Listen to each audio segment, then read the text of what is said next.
seorang wanita lanjut usia, yakni Aminah 88 tahun warga desa Payapasi, Kecamatan Julok, Aceh Timur meninggal dunia dalam kondisi mengenaskan pada Senin tanggal 18 Juli tahun 2022.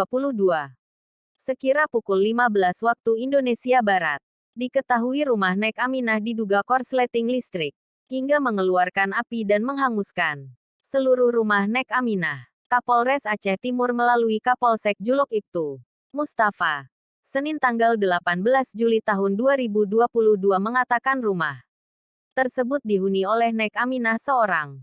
Saat kebakaran itu Nek Aminah berada di dalam rumah dengan kondisi sakit sehingga tak bisa menyelamatkan diri dan meninggal dunia dalam kondisi mengenaskan di antara puing-puing rumahnya yang terbakar, ujar Ibtu Mustafa. Kebakaran itu, kata Mustafa, pertama kali diketahui oleh anak korban yakni Mayat 56, yang mana Mayat melihat dari kejauhan rumah milik orang tuanya mengeluarkan asap dan suara letupan seperti atap atau seng terbakar. Selanjutnya Mayat bergegas mendatangi sambil berusaha memadamkan api.